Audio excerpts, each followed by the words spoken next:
Welcome back to Easy Money, everyone. I'm Andrew, and we've entered a new year, and now is the typical time for resolution. Except I don't like the word resolution.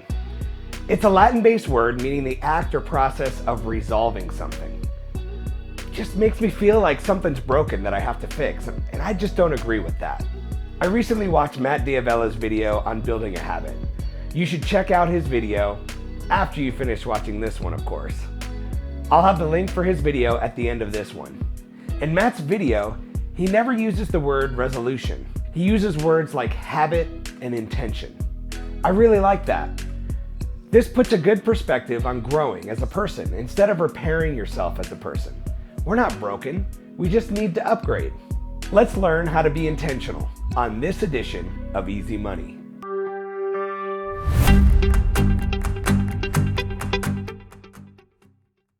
A goal, scratch that. An intention that is not written down is merely a wish. You have to take action.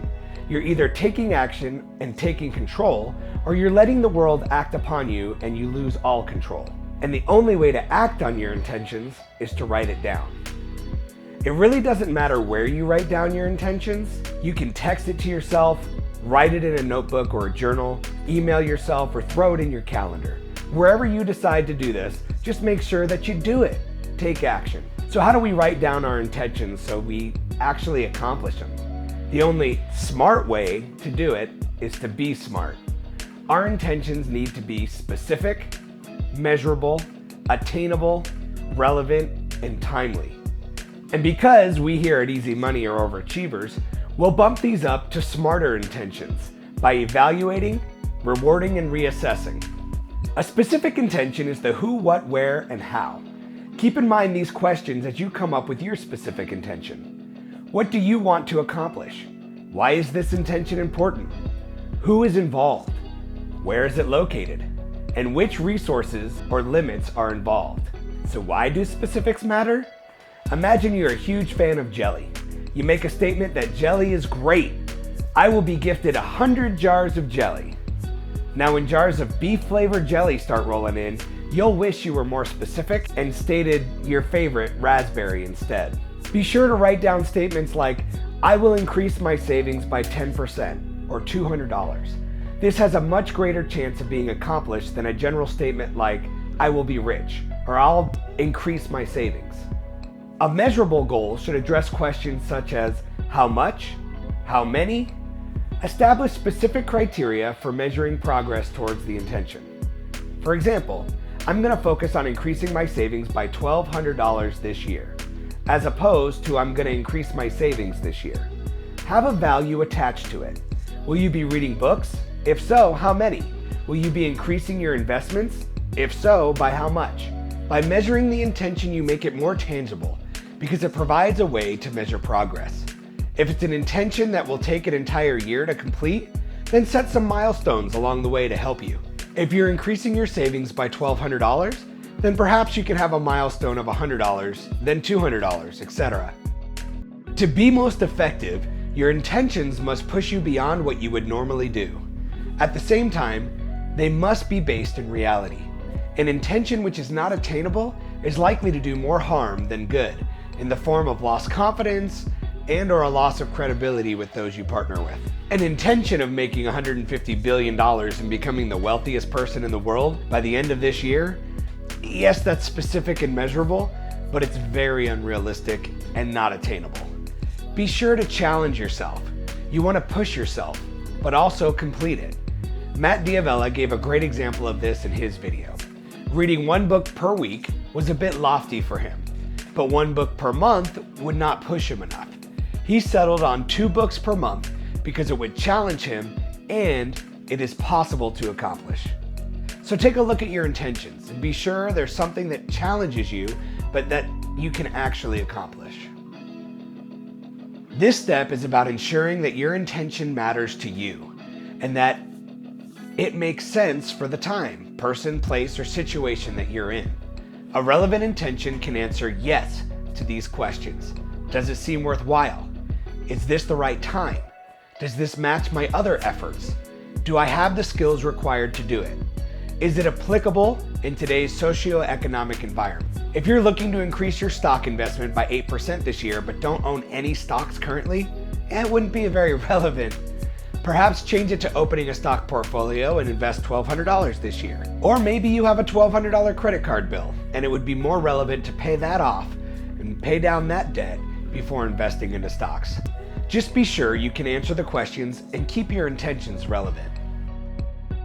Every intention needs a target date, so you have a deadline to focus on and something to work towards. This part of the SMART intention criteria helps to prevent everyday tasks from taking priority over your longer-term goals. A commitment to a deadline helps with focus and execution and leads to a greater sense of urgency. Put a time limit on your intention and challenge yourself to win. How fun would sports be without a time limit? We'd never end a game, a season, and we'd be watching athletes wander around the field without a purpose. Be purposeful and set time limits. As I mentioned before, those looking for easy money take the extra steps. I'm a big fan of these steps because they help with consistency. And what's the point if we can not only be consistent but reap the rewards of our labors? Let's evaluate. We've already established that the intention must be measurable. But evaluate is intended to mean that you actually go over what you did, that you actually measure the extent to which the intention was attained. So when the time limit is up, take inventory of your intention. Did you accomplish it? Yes or no? Look over some of the things that went well and some of the things that were unforeseen that you'd change up next time. This is the perfect time to utilize an accountability partner.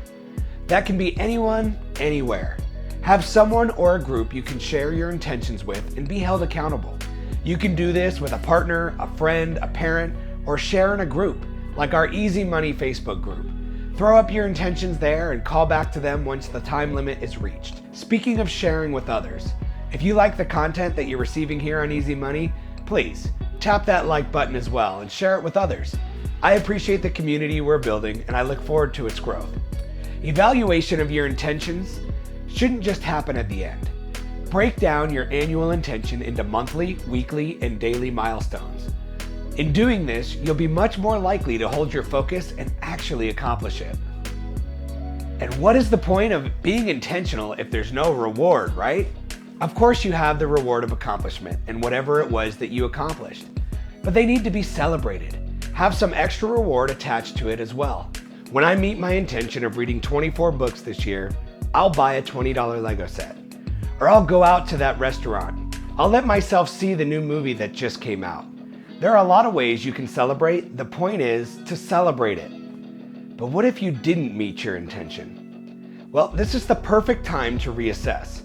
Perhaps you were too ambitious and need to scale back. Or maybe some unforeseen act of God hindered your ability to accomplish it. Now is the time to sit down and ask yourself, why was it missed? What went wrong? Was the goal unattainable or perhaps not relevant? Or was it strictly a performance issue?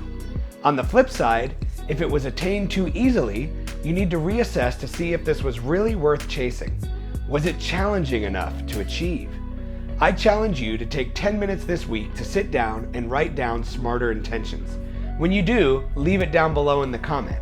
Let 2021 be your year to be intentional. You're worth it. And when we reassess at the end of this year, we can see what progress looks like and how we've grown. Now that's easy money. Thank you so much for watching.